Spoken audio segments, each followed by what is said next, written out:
बिस्मिल्लाहिर्रहमानिर्रहीम, अस्सलाम वालेकुम नाज़रीन, आप देख रहे हैं दिलास स्टार। मैं हूँ यासिर रशीद और मेरे साथ हैं सीनियर सहाफ़ी राना मोहम्मद अजीम साहब।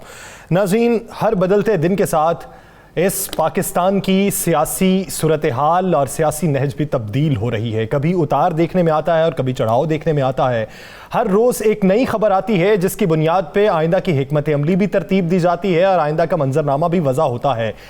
बलूचिस्तान की सूरत हाल हो, हमारी मुआशी सूरत हाल हो, महंगाई का बढ़ना हो, पेट्रोल का बढ़ना हो या खित्ते की सूरत हाल हो, अब बातें जो चल रही हैं वो 2023 के इलेक्शन की तैयारियां चल रही हैं। तो हर इलेक्शन से पहले गहमा गहमी होती है, नई तंजीमें भी बनती हैं, नए इत्तेहाद भी बनते हैं और नई पार्टीज भी बन जाती हैं।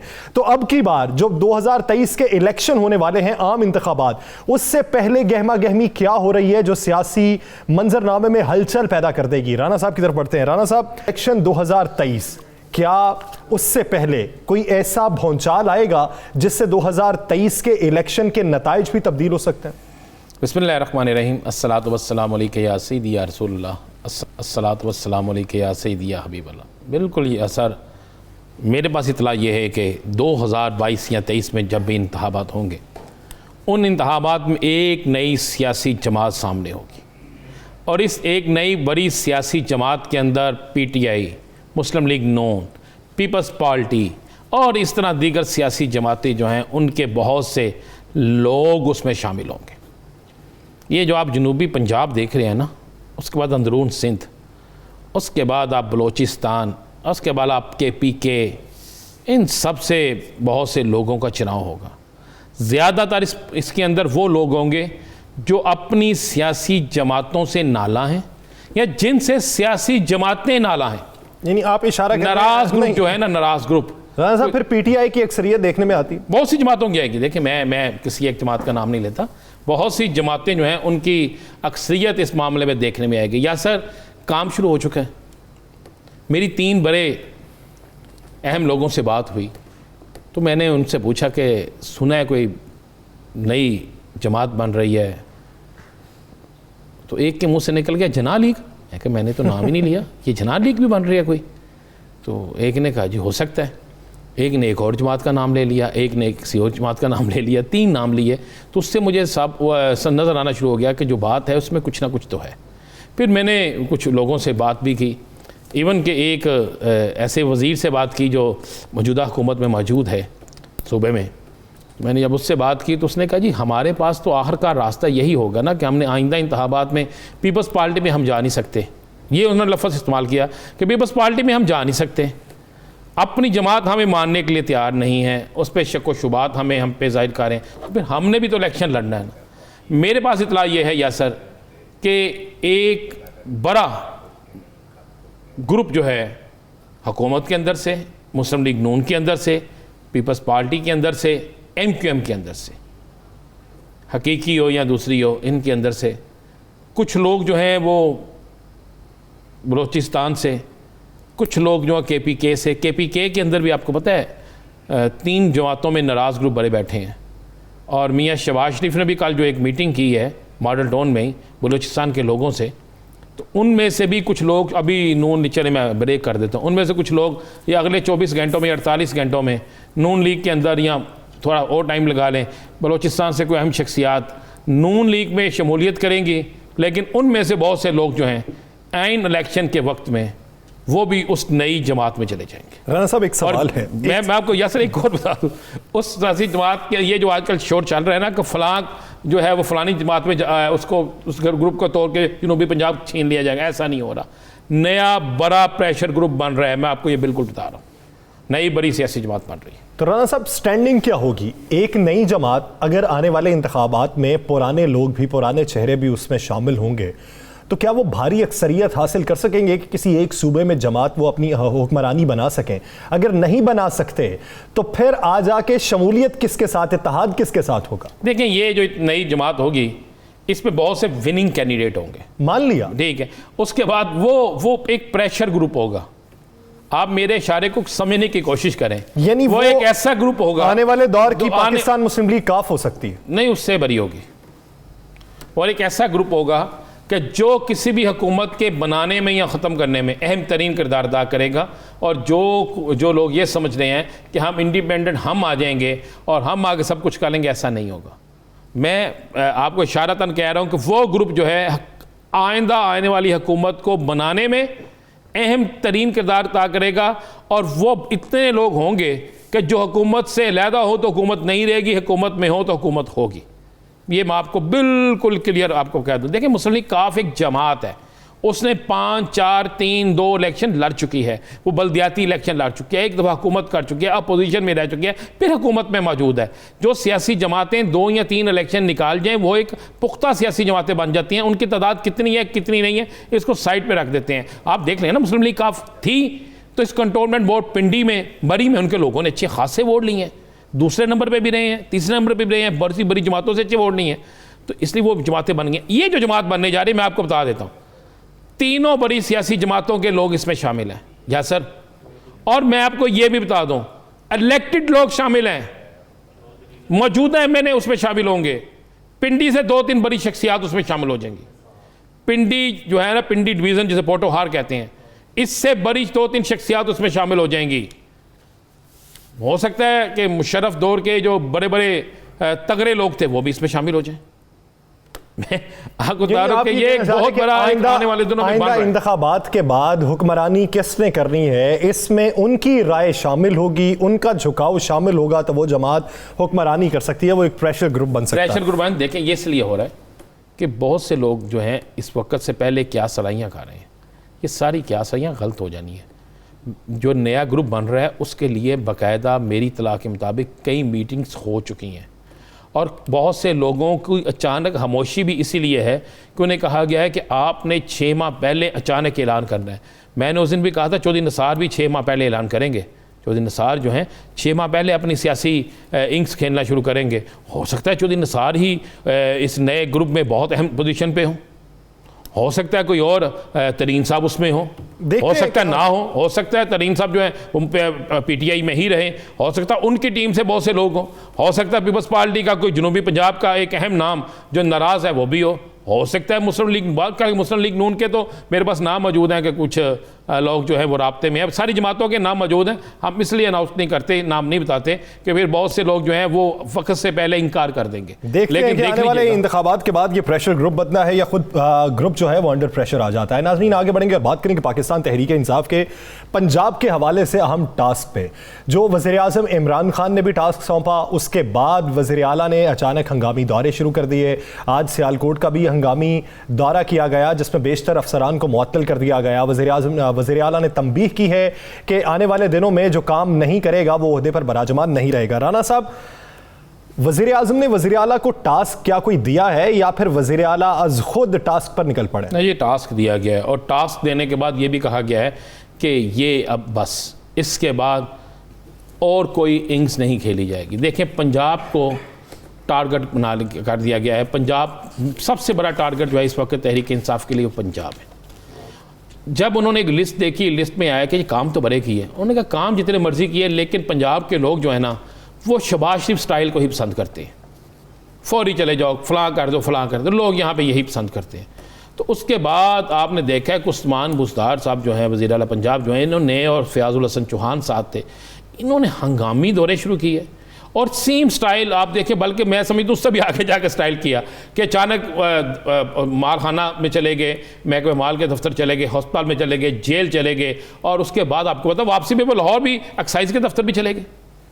और मेरे पास तो इतला ये है कि शायद लाहौर के तमाम, लाहौर क्या पूरे पंजाब के तमाम अस्पतालों में भी जाएँ, तमाम कचहरियों में भी जाएँ, तमाम ऐसी जगहों पे जाएँ जहाँ पर अब उनको टास्क ये दे गया है कि अवाम जो है, कहाँ पर अवाम को मुश्किलात आती हैं, कौन से ऐसे टास्क हैं जहाँ से अवाम जो है वो खुश हो, जहाँ पे अवाम को पता चले कि हमारा वज़ीर आला, हमारे वज़ीर, हमारे MPA, हमारे ज़ुम्मेदारान पहुँच रहे हैं। फिर उन्होंने ये भी कहा कि जनाब चेक तो ये भी तो चेक करें ना कि आपको सब अच्छे की रिपोर्ट तो आती है, लेकिन क्या हर जगह सब अच्छा है?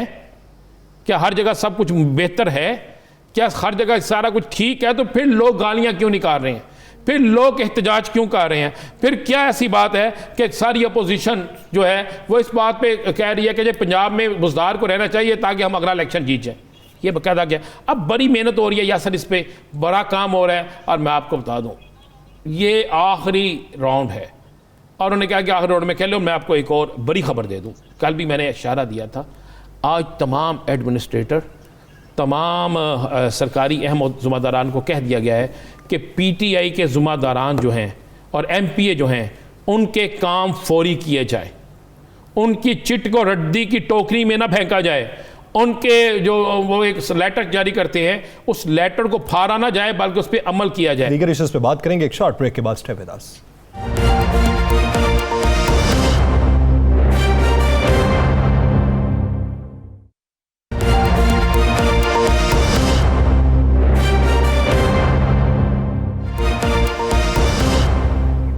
वेलकम बैक नाज़रीन। अब हम बिलखुसूस बात करेंगे मुल्क की सूरत हाल की कि जिसमें महंगाई का तूफान है। महंगाई के तूफान के बरक्स हुकूमती दावे ये हैं कि अफराते ज़र में भी इजाफा हो रहा है, हमारे ज़र मुबादला में भी इजाफा हो रहा है, उसके साथ साथ हमारे रिज़र्व में जो इजाफा हुआ उसके मईशत पर गहरे असरात पड़ेंगे और मुस्बत असरात पड़ेंगे। आने वाले दिनों में हालात मज़ीद भी बेहतर होंगे। तो ये बेहतर किस तरीके से होंगे, हुकूमती दावे क्या हैं, अपोजिशन इस पर क्या राय रखती है और उन्हें आइंदा का मंजरनामा क्या दिखाई देता है, इसी बारे में बात करने के लिए ज्वाइन किया है पाकिस्तान मुस्लिम लीग नून के रहनुमा सेनेटर अफनानुल्लाह खान साहब ने। बहुत शुक्रिया अफनानुल्लाह खान साहब इस हवाले से अपना वक्त देने के लिए। और रहनुमा तहरीक इंसाफ कंवल शोजब साहिबा हमारे साथ मौजूद हैं। कंवल साहिबा, मैं आपका शुक्रगुजार हूं कि आपने वक्त दिया। कंवल साहिबा, आपकी तरफ सबसे पहले आऊंगा। इस वक्त हुकूमत अक्सर मईशत में खुशखबरी की दावेदार है, लेकिन उसके बावजूद पेट्रोल का महंगा हो जाना, डॉलर महंगा होना, महंगाई की शरह में इजाफा, तो ये महंगाई कम कब होगी, पेट्रोल की कीमतें कम कब होंगी, डॉलर की उड़ान कब रोकथाम के लिए बढ़ेगी? जी बिस्मिल्लाहिर्रहमानिर्रहीम। Thank you very much Yasir, thank you very much Rana साहब।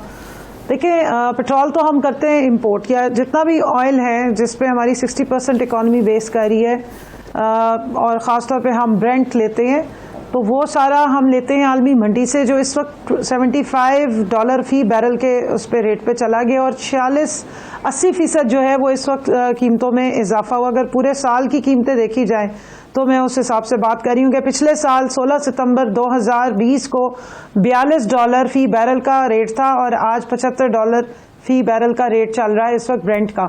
इसके अलावा जो एडिबल ऑयल है, जो बेस बुनियाद होती है, यानी कि सोयाबीन ऑयल या पाम ऑयल, जिस पे हमारा जो वेजिटेबल ऑयल या घी का जो बेसिक इंग्रेडिएंट है, वो आलमी मंडी में $500 मेट्रिक टन के हिसाब से मिल रहा था। अब उसकी कीमत $1200 मेट्रिक टन बनी है। और इस वक्त अगर आप वर्ल्ड फूड ऑर्गेनाइजेशन या FAO जो फूड एंड एग्रीकल्चर को देखते हैं, या ब्लूमबर्ग या बाकी जितनी भी रिपोर्ट्स उठा के देख लें, पूरी दुनिया इस वक्त जो है वो कमोडिटी प्राइसेस और ख़ास तौर पे फूड इन्फ्लेशन का शिकार हो रही है, जिसकी सबसे बड़ी बुनियादी वजह पेंडेमिक है, कोरोना 19 है, जिसकी वजह से कोविड-19 है, और वो डिसरप्शंस हैं डिमांड सप्लाई की वजह से, क्योंकि डिमांड ज़्यादा है, सप्लाई कम है। पूरी दुनिया में लॉकडाउन्स रहे, डिसरप्शंस होती रही, प्रोडक्शन ड्रॉप की, और उस वजह से आलमी मंडियां इस वक्त जो है वो शदीद इन्फ्लेशन का शिकार हैं, जिसके असरात पाकिस्तान के हिसाब से जो कंपैरिजन्स ड्रॉ किए गए, इस वक्त भी दुनिया की जो लिस्ट एक बनाई गई है, तो चीपेस्ट अगर कोई मुल्क रहने के हिसाब से नंबर 1 पे, तो उसको 18.81 रैंक किया गया, वो पाकिस्तान है।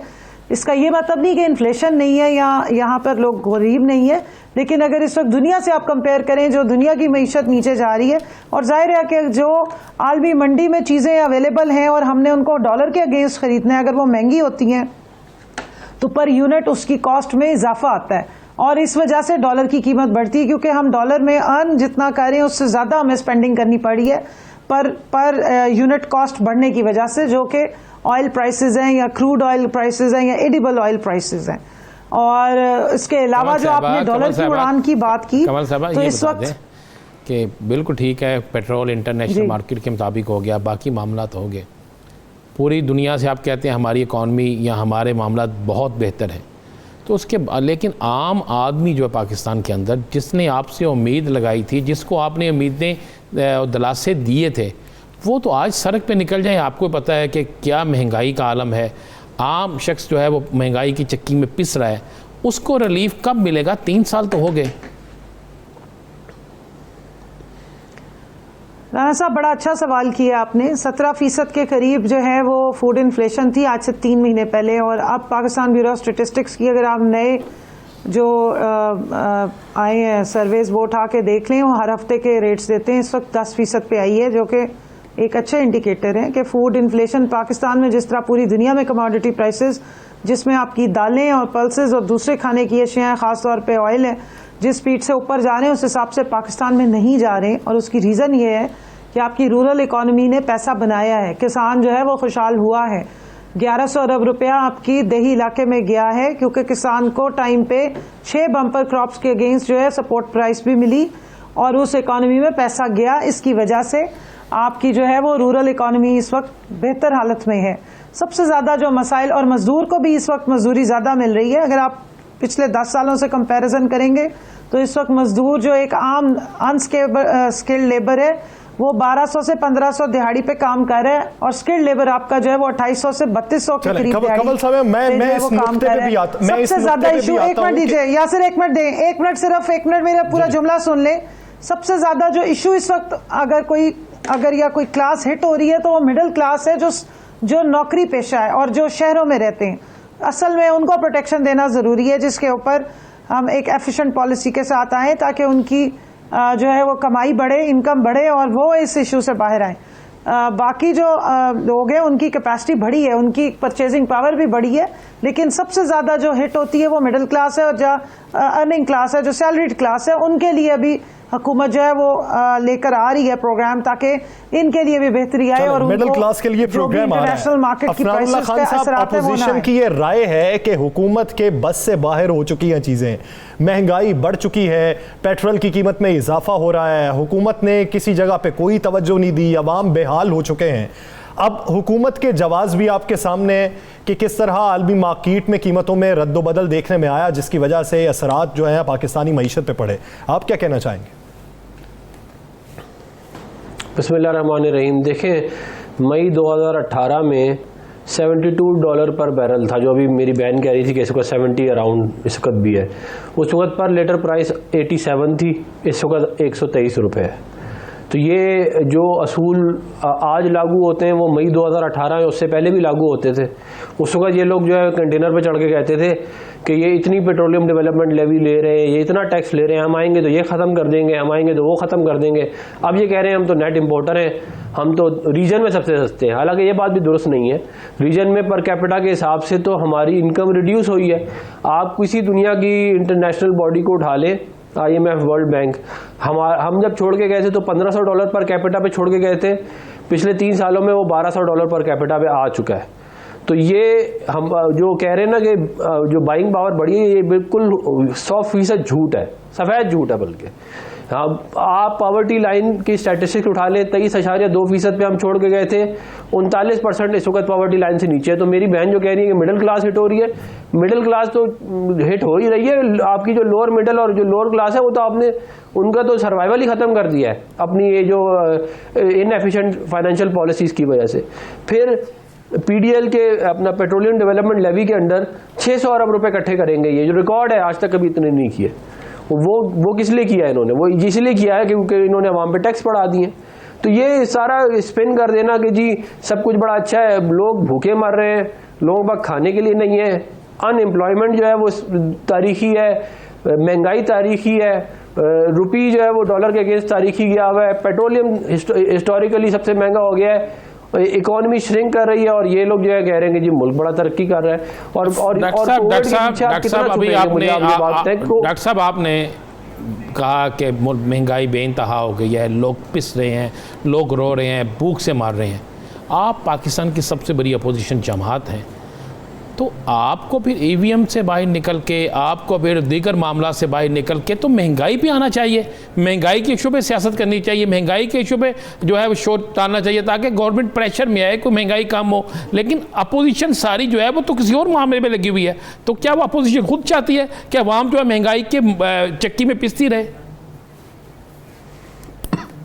नहीं, हम तो बिल्कुल भी नहीं चाहते कि आवाम जो है वो महंगाई की चक्की में पिसे। लेकिन देखिए, फाइनेंशियल मैनेजमेंट तो गवर्नमेंट ही का काम है ना।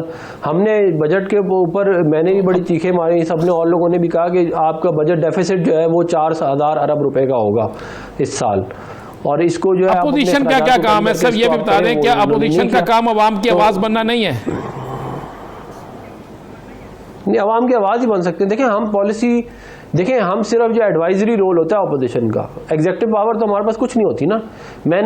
हम एडवाइज ही कर सकते हैं। अगर अगलों ने नहीं सुननी तो हम क्या कर सकते हैं? हम ज़बरदस्ती तो नहीं इनको कह सकते कि आप ये इकोनॉमिक पॉलिसी अपनी चेंज करें। जो इनकी इकोनॉमिक पॉलिसीज़ हैं और जो इनकी इकोनॉमिक टीम है उसकी वजह से तबाह बर्बादी आई है। बहुत सारे लोगों को तो समझ ही नहीं है। अब आप देखें अफरात ज़र ये कह रहे हैं कि जी जो है वो इनकम बढ़ गई है। इनकम कैसे बढ़ गई है? इनकम तो सिग्निफिकेंटली कम हो गई है। आप $1200 के ऊपर लेके आ गए पूरे पाकिस्तान को, 1500 से आप कह रहे हैं इनकम बढ़ गई है। कैसे बढ़ गई? इसका जवाब ले लेते हैं। कमल शोजब साहिबा, अपोजिशन की राय है इनकम बढ़ी नहीं है। अगर आप लोगों की ही मंतिक मान ली जाए कि इनकम बढ़ी है, जिस महंगाई बढ़ी है तो लेवल हो गया, फिर पाकिस्तान तहरीक इंसाफ की हुकूमत आने का मकसद क्या है कि बुरे हालात में सरवाइव कैसे करते हैं? देखिए यासिर, ये जो मफरूज़ों पे बात करते हैं अफनानुल्लाह साहब, मैं उस पर बात नहीं करूँगी, मैं स्टैटिस्टिक्स पे बात करूँगी। शहबाज शरीफ साहब ने एक ट्वीट किया था कुछ अर्सा पहले, जो इनकी पूरी पार्टी ये कहती रही है, मिफ्ता इस्माइल साहब ने भी, कि जनाब जो फैक्ट्स ये हैं कि जी 30 लाख लोग जो हैं वो पॉवर्टी लाइन से नीचे चले गए। असद उमर साहब ने आज ट्वीट किया, आप ज़रा अपनी स्क्रीन पर दिखा भी दीजिए। और पॉवर्टी बढ़ गई है और जो है वो लोग जो है वो बेरोज़गारी का शिकार हुए हैं।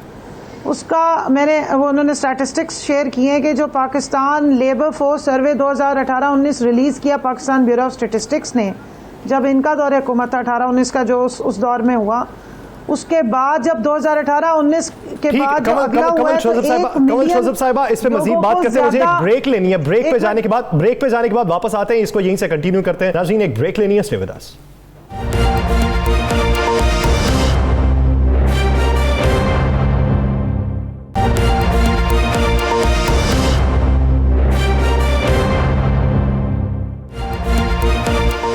Welcome back. नाज़रीन, पैनल हमारे साथ ही मौजूद है। बढ़ते हैं कमल शोजब साहिबा की जानिब। कमल शोजब साहिबा, बात का आगाज़ वहीं से कीजिएगा। एक तरफ अपोजिशन के इल्ज़ामात, दूसरी तरफ आप इदारा शुमारियात की रिपोर्ट भी पेश कर रही हैं। जी, इन्होंने इल्ज़ाम लगाया था शहबाज शरीफ साहब ने कि 2019 में 1 मिलियन लोग जो हैं वो जॉब लेस हुए हैं और बेरोज़गारी का शिकार हुए हैं, जबकि इदारा शुमारियात के मुताबिक इनकी आखिरी हुकूमत के बाद 2018-19 का जो लेबर सर्वे है, जो स्टैटिस्टिक्स के ऊपर बेस करता है, वो ये बताता है कि 23 लाख जॉब्स जो हैं वो 2019 में ऐड हुई हैं। तो ये, और वो स्टैटिस्टिक्स शेयर किया असद उमर साहब ने ट्वीट किया हुआ है, वो आप निकाल के दिखा दें। तो बगैर अभी तक एक लेबर सर्वे हुआ है, मेरी 1 मिनट अर्ज सुन लीजिए, एक लेबर सर्वे हुआ जो ये बता रहे हैं कि जॉब्स ऐड हुई हैं। ये बताएं पेट्रोल प्राइस क्या थी? लोगों को मजदूर नहीं मिल रहे, लोगों को मजदूर नहीं मिल रहे। टेक्सटाइल सेक्टर में मजदूरों की, स्किल्ड लेबर की शॉर्टेज हो गई है और वो अपनी मुंह मांगे दामों पे जो है वो ले रहे हैं। और दूसरा जो आपने मुझे बाहर से लोग आ रहे हैं काम करने के लिए, आपको बता दूं कि जी 1 सेकंड जरा मुझे इजाजत दीजिए ना, बाहर भाग नहीं रहे, अल्लाह का शुक्र है, इधर वापस आके काम करें।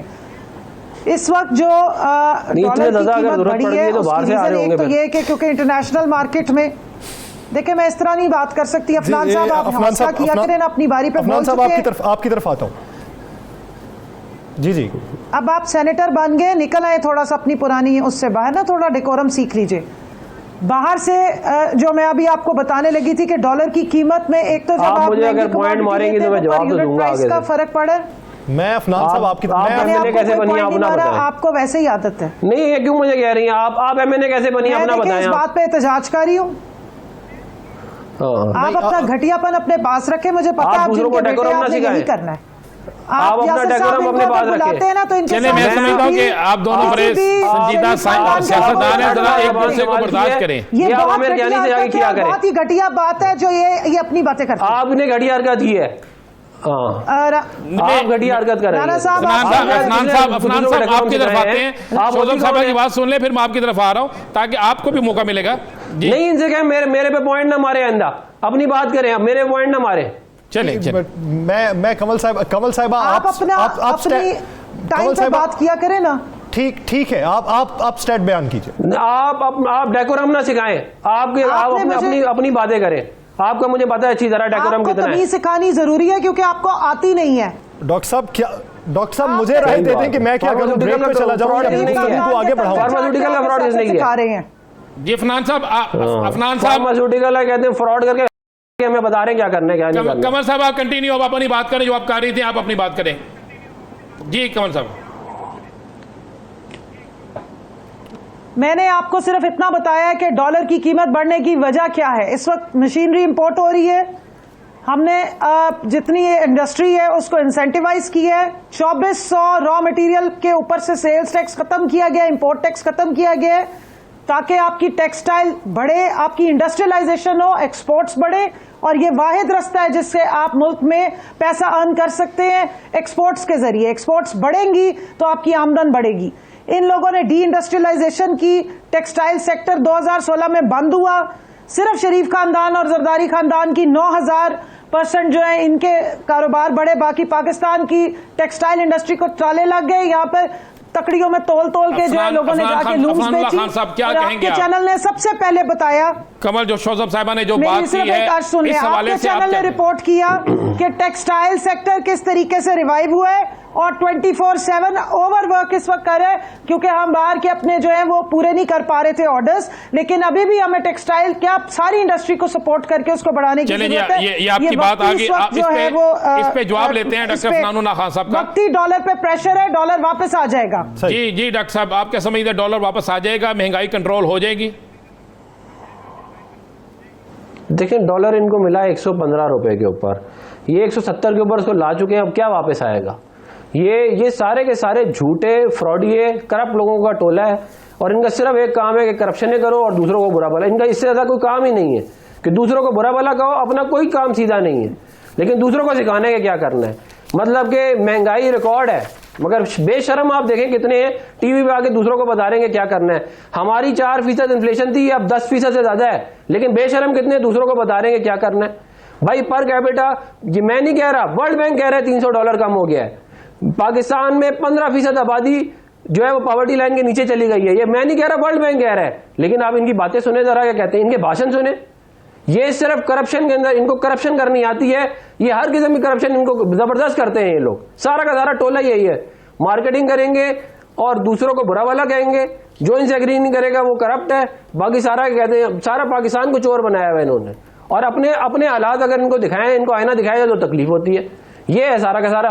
अभी मैंने बताया कि $72 पर बैरल हमारे दौर में था आखिरी टाइम पे, हम 87 लीटर पे छोड़ के गए पेट्रोल। अभी वो $70 पर बैरल प्राइस है और 123 रुपए का लीटर है। इसका कोई जवाब है इनके पास?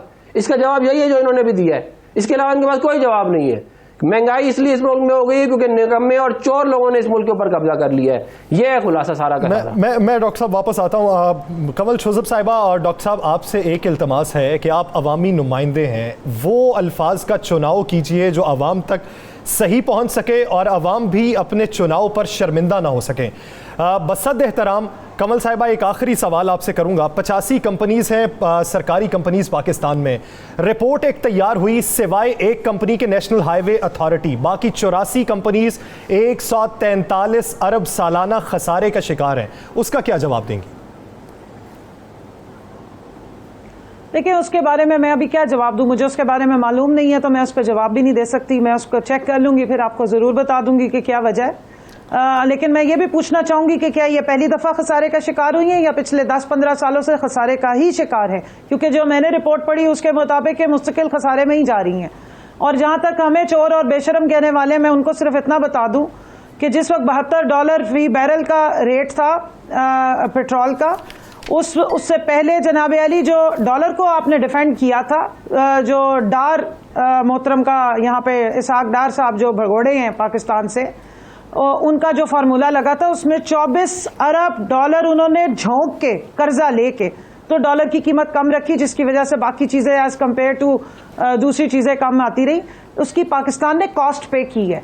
उसकी पाकिस्तान ने कर्जों की सूरत में कॉस्ट पे की और आज तक कह रहा है जब हमें हर साल जो है वो डेट रिटायर करना पड़ता है, हमारा जो प्राइमरी खर्चा है वो प्राइमरी सरप्लस में हम अपने खर्चे पूरे कर सकते हैं।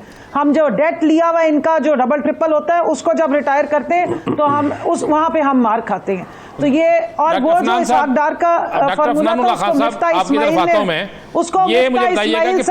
ने रिजेक्ट किया था और $100 छोड़ के 127 पे वो लेकर आए थे इसी वजह से क्योंकि वो फॉर्मूला गलत था और उसकी वजह से पाकिस्तान में एक्सपोर्ट्स ड्रॉप की थी। चले फरहानुल्लाह खान साहब, हमने मुख्तलिफ बड़े मारूफ जो हैं पाकिस्तान के इकॉनमी के माहिर उनसे बात की, बड़े बिजनेसमैनों से भी गुफ्तगू हुई। उनका कहना था कि नवाज शरीफ दौर में मसनूई तौर पर डॉलर्स की कीमत को नीचे रखा गया था जिससे पाकिस्तान को नुकसान हुआ। अगर उस वक्त ना रखा जाता तो शायद आज ऐसी सूरत हाल पैदा ना होती।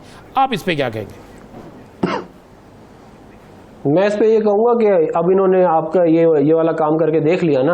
अब जो कारनामे पिछले 3 साल में हुए हैं उसमें तो डॉलर 170 रुपये का हो गया है। तो उसके हिसाब से अगर आपके ये आर्ग्यूमेंट दुरुस्त है, जो लोग ये कह रहे हैं जिनका ये आर्ग्यूमेंट, ये हमारे नहीं है, तो ये हमारे नहीं है, ये आपके साबिक एक वजीर जो मशीर खजाना थे उन समेत दीगर लोगों के, ये हमारे नहीं है। नहीं, ये मैं इस तरह की कोई बात नहीं है। रुपये को अभी भी डॉलर, ये लोग मार्केट के अंदर डॉलर डाल रहे हैं उसको सस्टेन करने के लिए, वो हर हुकूमत डालती है। ये बात गलत, ये सिर्फ वही है 35 पंक्चर, ये अपना ये फलाना, ये सिर्फ सारी पॉलिटिकल बातें। झूठ बोलते जाओ, किसने चेक करना है? सारे दिन सुबह शाम झूठ बोलो, किसने चेक करना है? अभी मैंने आपको बताया ना $72 पर बैरल पे 87 लीटर पर लीटर हम बेच रहे थे पेट्रोल मई 2018 में। कैसे कर रहे थे? इन लोगों के पास ये कह रहे हैं कि अवाम पिस जाए, अवाम रुल जाए, ये लोग आराम में, ये इनकी तो कोई मसला नहीं है, तो आराम से बैठे। इमरान खान साहब आराम से बैठे, उन्हें क्या है? अवाम मरती रहे। 23% हम पॉवर्टी लाइन से पॉपुलेशन नीचे छोड़ के गए थे। अगर अपनाया भी गया था कि तो उसका रिजल्ट क्या था वो अवाम के सामने था, और अब जो नया तरीका अपनाया उसका रिजल्ट क्या है वो भी अवाम के सामने है। उम्मीद करते हैं कि अगली बार जो हमारी सेटिंग हो वो हौसला अफजा हो और एक दूसरे पर इस तरह के इल्जामात ना लगाए जाएं। अब तक के वक्त के लिए बहुत शुक्रिया कमल शोजब साहिबा और डॉक्टर फरहानुल्लाह खान साहब इस हवाले से अपना वक्त देने के लिए। नाज़रीन, आगे बढ़ेंगे और हम बात करेंगे भारत के हवाले से जो अपनी चालों से और चालबाजियों से अभी तक बाज नहीं आया। भारत ने अब एक घिनौनी चाल क्या चली है। आने वाले दिनों में भारत जो खित्ते में बदअमनी फैलाने के लिए हर एक नया उनसर फैलाता रहता है, उस उनसर की बुनियाद एक प्रोपेगेंडे पे होती है। वो प्रोपेगेंडा मजीद दहशतगर्दी को हवा देता है। अब की बार भारत की जानिब से पाकिस्तान के खिलाफ क्या नया ड्रामा रचा जा रहा है? राना साहब की तरफ बढ़ेंगे। राना साहब, देखें यासर, एक बड़ा घिनौना ड्रामा फिर शुरू हो चुका है और इस घिनौने ड्रामे में अब भारत बाकायदा, जहाँ पहले पाकिस्तान को रगड़ा लगाने की कोशिश करता था, पाकिस्तान के कौमी इदारों को के खिलाफ कोशिश साजिश करता था, पाकिस्तान के अहम तरीन कौमी इदारों को बदनाम करने की साजिश करता था, अब उसमें साथ साथ वो अफ़गानिस्तान का टच भी दे जाएगा। मेरे पास इतला है, बल्कि मेरे पास क्या इतला है कि पाकिस्तान के अहम इदारों के पास तो रिकॉर्डिंग भी आ गई है। पनामा वाले जो पहले है इन्होंने एक ड्रामा किया था उसकी रिकॉर्डिंग भी आ गई है और उसके बाद अब मज़ीद रिकॉर्डिंग्स भी आ गई हैं। उस मज़ीद रिकॉर्डिंग्स में ये आप इन्होंने 7 लोगों को पकड़ा हुआ है काफ़ी अरसे से। 7 के 7 बेचारे जो है कश्मीरी वो मजलूम हैं, बेगुनाह हैं। अब एक ड्रामा किया जा रहा है कि हिंदुओं के किसी जो अहम शख्सियत होगी, हिंदुओं की कोई रूहानी, उनकी जो मजहबी शख्सियत होगी, एक उसको मर्डर किया जाएगा। एक हिंदुओं की ही किसी बस पे कुछ जो अपनी यात्रा के लिए जा रहे होंगे उस पर हमला करवाया जाएगा और उस हमले के बाद फौरी तौर पर उन 7 मजलूमों में से एक मजलूम को बाइंड आकर मार दिया जाएगा, शहीद कर दिया जाएगा और फिर यह ड्रामा रचाया जाएगा कि जनाब पाकिस्तान की तरफ से कुछ दहशत गर्दों को यहाँ भेजा गया था, जिनमें से कुछ लोग पाकिस्तान के किसी अहम अदारे का नाम ले लिया जाएगा कि उससे तल्लक रखते हैं। कुछ जो है उन्होंने ट्रेनिंग ली और कुछ ने ट्रेनिंग जो है अफगानिस्तान से ली थी और अफगानिस्तान में स्पेशल ट्रेनिंग जो है वो कश्मीर, मकबूजा कश्मीर और भारत में आके और वहाँ पर ये सारा कुछ करने के लिए, दहशतगर्दी करने के लिए थी। आप अफगानिस्तान के अंदर ट्रेनिंग कैंप आपके थे। 3 दिन पहले अफगानिस्तान के अंदर जो असले से बड़ी गाड़ी पकड़ी गई है वो गाड़ी पाकिस्तान आ रही थी, उसमें जो लोग पकड़े गए हैं शर्म करें, उसमें उन लोगों ने इंकशाफ किया बकायदा, हमें पैसे मिले थे। तो अब उस वक्त को मिटाने के लिए पे निशान भी आपके, सोने की ईंटों पे निशान भी आपके, असला वहाँ से मिलने वाला 2 डिब्बों से वो भी आपका। तो ये एक ड्रामा किया जा रहा है। इस ड्रामे की पूरी रिहर्सल हो चुकी है, तमाम तैयारियां हो चुकी हैं। मीडिया के जो उनके चंद मीडिया के ऐसे लोग हैं जिनको हमेशा वो यूज़ करते हैं जो वो ड्रामाई अंदाज से नहीं आते, वो ऐसे से चलते इधर से भागते आते हैं, ये हो गया, उनको तैयार कर लिया गया है, उनको तस्वीरें भेज दी गई हैं, जाली वीडियोस तैयार कर ली गई हैं, फिल्मों से निकाला हुआ वो जो सीन है वो तैयार कर लिए गए हैं, और ये पाकिस्तान के ऊपर एक नया इल्ज़ाम लगाने की तैयारी हो रही है। अब वो जो 7 लोग पकड़े हुए हैं, उन 7 में से 1 को शहीद कर दिया जाएगा, 6 को दहशतगर्द बना दिया जाएगा, और मज़े वाली बात है उन 7 के अलावा ये कहेंगे 3 और लोग पकड़े हैं। जो 3 और लोग पकड़े हैं वो लोग नहीं हैं, वो इनके अपने लोग हैं जिनसे ये वीडियो बयान ले रहे हैं। वो वीडियो बयान जारी किया जाएगा कि हम पाकिस्तान से हैं, हमें वहाँ पे ये ट्रेनिंग दी गई, और जब उन 3 के 3 लोगों के जाली शनाख्ती कार्ड, उन तीनों के जाली डॉक्यूमेंट्स, सब कुछ तैयार किया गया है, उन तीनों का तल्लक भारत से है, भारतीय वो हैं, उसके बाद अचानक उन्हें गायब कर दिया जाएगा, फिर एक दिन शोर मचेगा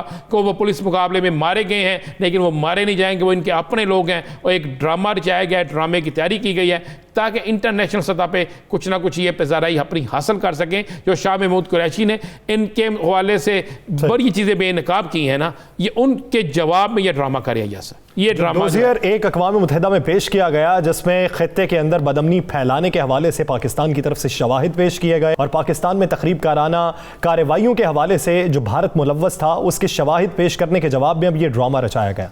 नाज़रीन, दीगर इश्यूज़ पे बात करेंगे एक शॉर्ट ब्रेक के बाद। Stay with us.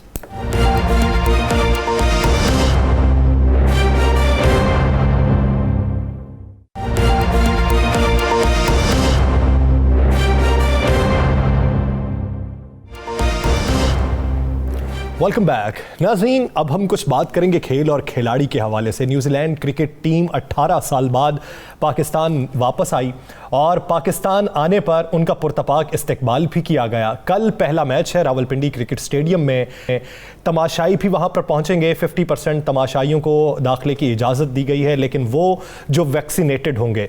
कितनी खुशाइंद बात यह है, और इंटरनेशनल क्रिकेट की बहाली पर हमारे पर मज़ीद दरवाजे कौन से खुलेंगे, और आने वाले दिनों में जब वर्ल्ड कप होने जा रहा है तो उसके लिए बेहतरी के इम्कानात क्या रोशन होंगे। इसी बारे में बात करने के लिए हमें ज्वाइन किया है साहब सेलेक्टर मोहम्मद इलियास साहब ने। मोहम्मद इलियास साहब, बहुत शुक्रिया आपके वक्त का। मोहम्मद इलियास साहब, न्यूजीलैंड क्रिकेट टीम के दौराए पाकिस्तान को आप कितनी अहमियत देते हैं, उसके बाद फिर आगे बढ़ के बात करेंगे कि ये दौरा आने वाले दिनों में हमारे पे दरवाजे कौन से खुल सकता है। देखिए, सबसे पहले तो आज वेलकम कीवी टीम है after 18 years. It's wonderful to see this New Zealand team here. लेकिन I think we should all be thankful to New Zealand board कि उन्होंने ये टीम पाकिस्तान भेजी है। तो I'm so pleased कि पाकिस्तान में न्यूजीलैंड टीम आ रही है। वो हिंदी में मैचेस खेलेंगे, लाहौर में भी मैच खेलेंगे। It will be wonderful atmosphere, जहाँ तक मेरा साथी व्यू है। लिया साहब, बहुत से इंटरनेशनल, बल्कि एक खासकर एक ऐसा मुल्क भारत जिसने हर मुमकिन कोशिश की कि पाकिस्तान में इंटरनेशनल क्रिकेट की बहाली ना हो सके। पिछले दिनों आपको पता है कश्मीर जो प्रीमियर लीग थी उसमें भी आने वाले खिलाड़ियों के हवाले से उन्होंने कितनी सख्ती की कोशिश की। तो अब भी इसमें कोई ना कोई रुकावट होगी, लेकिन न्यूजीलैंड के बाद कौन सी आप देखते हैं कि कौन कौन सी टीमें पाकिस्तान का रुख करेंगी? मैं आपको ये बता दूं कि गारंटी एक सबसे जो बड़ा पैरियल टूट है हमारा, यहाँ से न्यूजीलैंड आ गई है। मैं अब भी कहता हूँ, मेरा दिल कहता है इंशाल्लाह अल्लाह ने चाह तो आप देखेंगे कि इंग्लैंड भी नेयर फ्यूचर में आएगी यहाँ पे, और ऑस्ट्रेलिया भी आएगी पाकिस्तान में। क्योंकि पाकिस्तान के इंडिया ने जो हालात पैदा करने की कोशिश की है, ये करते रहे, कुत्ते भौंकते रहते हैं, काफिले चलते रहते हैं। जहाँ तक मेरा ज़ाती ख्याल है कि हमें we should not worry about India और whoever it is. That's concentration on our country. That's concentration कि जो टीमों ने आना है यहाँ पाकिस्तान में वो आएंगी, क्योंकि पाकिस्तान की security one of the best security है। मैंने लोगों से बातें की हैं पहले भी सिक्योरिटी के मामले में, जो फार्मर से आए हैं, टीमें आई हैं, तो कहते हैं वी रियली एंजॉयड इट। तो इसका मतलब ये है कि हमारी आर्मी और हमारी सिक्योरिटी के इदारे जो है उन्हें बहुत ध्यान रखे, और देयर इज नो वे कि अब ये कोई भी फितना पाकिस्तान में इंडिया डाल सकेगा। मैं तो सिर्फ ये कहूँगा, आप न्यू चेयरमैन भी आ गए रमेश राजा, तो मेरा ख्याल है कि क्योंकि he travel around the world being a captain of Pakistan team और being international commentator travel around the world, तो मेरा ख्याल है कि इन चीज़ों को मद्देनजर रखते हुए मेरा ख्याल है कि पाकिस्तान में टीमें अब आएंगी। पाकिस्तान के बगैर चाहे कोई और कंट्री नहीं है। पाकिस्तान जो है चाहे अच्छी टीम है बुरी टीम है, पाकिस्तान हैव ए नेम। तो मेरा ख्याल है कि पाकिस्तान में टीमें आएंगी, अल्लाह ने चाहता हूँ। मैं आपको प्रेडिक्शन दे रहा हूँ, इंग्लैंड भी आएगी सून। हम भी काफी पुरुम्मीद हैं कि इंटरनेशनल क्रिकेट के दरवाजे मजीद भी खुलेंगे और दूसरी आलमी मायार की टीमें भी पाकिस्तान का रुख करेंगी। मोहम्मद इलियास साहब, कल का जो मैच है बिलखुसूस उस पर बात कर लेते हैं। जो 12 रुकनी स्क्वाड का ऐलान किया गया, आप चीफ सेलेक्टर भी रहे, आपकी नजर में बॉलिंग लाइन बैटिंग लाइन किस हद तक खूबसूरत है न्यूजीलैंड क्रिकेट टीम का मुकाबला करने के लिए?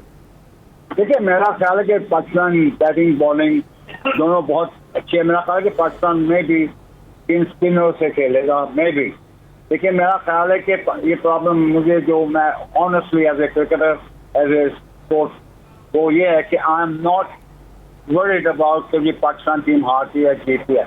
मेरी सबसे बड़ी खुशी की बात ये है कि पाकिस्तान में टीम न्यूजीलैंड आई आफ्टर 18 ईयर्स। तो ये सबसे इम्पोर्टेंट चीज़ है। खेल अच्छा हो, डजंट मैटर हु विन्स और लूज। इम्पोर्टेंट चीज़ है कि हमारे दरवाजे क्रिकेट के खुलते जा रहे हैं अल्हम्दुलिल्लाह।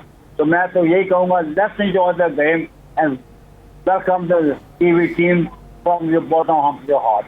तो मेरा ख्याल है कि मैचेस अच्छे होंगे। बॉलिंग अलियास साहब आपने कहा मैचेस अच्छे होंगे, टीम आ गई है, टीम बेहतरीन, हमारी टीम जीते या हारे, ये सबसे बड़ी खुशी की बात है कि न्यूजीलैंड टीम आई और एक बहुत बड़ी टीम पाकिस्तान आई। वर्ल्ड कप की तैयारी है, अक्टूबर में वर्ल्ड कप है, T20 वर्ल्ड कप। आप क्या देखते हैं कि पाकिस्तान का मौजूदा स्क्वाड जो है ये T20 वर्ल्ड कप में एक पोजीशन दिखाएगा? आप सेलेक्टर भी रहे हैं, सारा कुछ, और आप भी, आपकी बड़ी गहरी नज़र है। देखिए, मेरा ख्याल है कि पाकिस्तान टीम जो है ना यंग एंड सीनियर प्लेयर इसमें है। लेट्स नॉट फॉरगेट कि UAE being our home ground, तो हमें तो एडवांटेज मिलेगा। जहाँ तक टीम लोग क्रिटिसाइज कर रहे हैं कि जी ये टीम अच्छी नहीं है, ये लोग भूल जाते हैं। लेट्स जो अनाउंस होनी थी, देखो दुनिया के किसी मुल्क में भी जब टीम अनाउंस होती है तो सारी पब्लिक जो आवाम उसको सपोर्ट करती है और wish them all the best. तो फिर हमारे मुल्क में ये कैसे बड़ी प्रॉब्लम हो जाती है कि जी टीम अनाउंस हुई, you start criticizing before the ball being deliver. तो मैं हर wish the Pakistan T20 team for the world cup. देखिए, हार जीत होती है, ये पार्ट ऑफ गेम है, लेकिन how do you lose the game, how you win the game, तो ये इम्पोर्टेंट है। I am with the flag कभी टीम बनाई है, I'll stand by it। हमें इस बात की फिक्र नहीं करनी चाहिए कि कौन जीतता है हारता है, हमें इस पे खुशी बनानी चाहिए कि इंटरनेशनल क्रिकेट के दरवाजे खुल चुके हैं, गैर मुल्की टीमें पाकिस्तान में आ रही हैं और यहाँ की सिक्योरिटी को वो तसल्ली बख्श करार दे रही हैं। बहुत शुक्रिया मोहम्मद इलियास साहब इस हवाले से अपना वक्त देने के लिए। नाज़रीन, दिलास्टार से मुझे और राना अजीम साहब को दीजिए इजाज़त। अल्लाह के पास।